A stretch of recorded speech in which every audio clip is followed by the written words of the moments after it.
What's up, guys? It's Will back again, and today I am here to review the Hot Toys The Mandalorian Season 2 Chrome Mando and Grogu Deluxe set. This is a figure I was initially very frustrated by because it was announced like a week after I received my original Deluxe Beskar Mando, the non-Chrome version.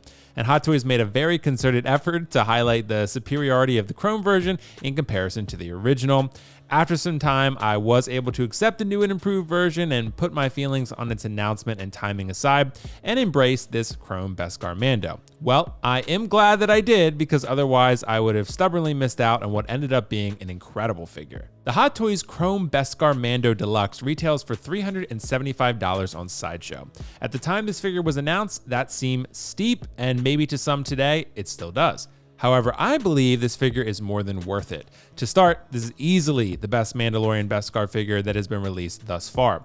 I don't have the original non-Chrome version any longer to show a comparison of, but I can tell you that after owning both, it's not even a competition. This Chrome Mando is one of the figures that you unbox and say, wow, this thing looks alive.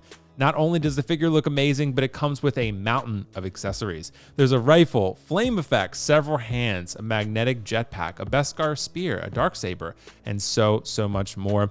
Any pose that you want to pull off with this figure, you totally can, because you have the accessories to do it. I bought the deluxe version, but I honestly have no interest in setting him up with the poles and bags and such.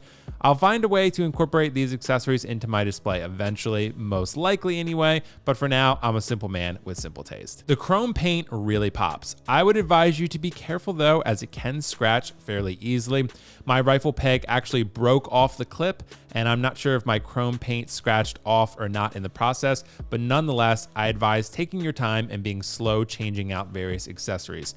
I do, however, feel that if you take care of this figure properly, it will look absolutely stunning on your shelf. If you're a fan of The Mandalorian, this is the ultimate Mando to have before Season 3 airs. It looks stunning in every way, and some will maybe claim that the armor is too weathered, but they may have an argument from a screen accuracy standpoint, but I think it looks great on this figure and on the shelf nonetheless. I personally have no plans on modifying my copy. The included head sculpt is also a new addition, because prior to Season 2, we hadn't actually seen Din Djarin remove his helmet and show his face to the audience. Well, I gotta say that in hand, this Pedro Pascal head sculpt is actually pretty good. I don't think it's a tier 1 head sculpt or anything, but I do think it's pretty solid. I'd say the head sculpt is like an 8.5 out of 10, satisfying and easily usable should you choose to display your figure that way. Although I prefer the rifle on the back look for Mando, the jetpack is pretty dope too. It's magnetic and simply locks into the back of the Beskar armor. It's pretty solid. It's not really going to move unless you mess with it. I would assume most people will probably use this jetpack because it looks so cool, and I love the Hot Toys made it magnetic instead of using clips like Boba Fett's, because that process was less than ideal.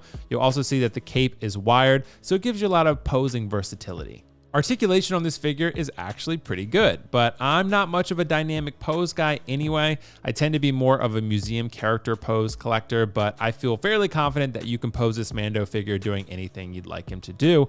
I don't like being limited by the same reused sand base that makes posing more difficult, but I guess we'll see if there's enough dissent to make Hot Toys finally retire it. The included Grogu is very similar to previous ones. This package does not include a pram, but he could easily stand besides Mando without a base. He's stable with no issues. I don't really see a reason for Hot Toys to update this Grogu anytime soon. He looks good and does what he needs to do on your shelf.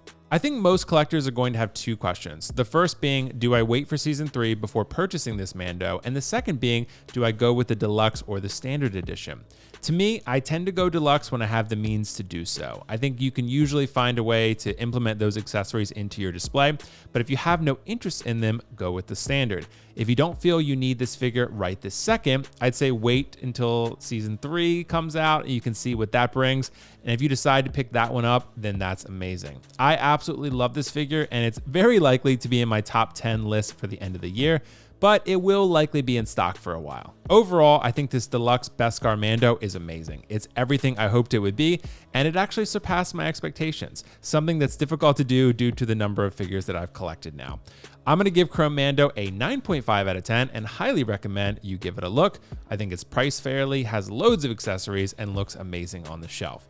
Make sure to let me know your thoughts on this Chrome Mando Deluxe Beskar figure in the comments below.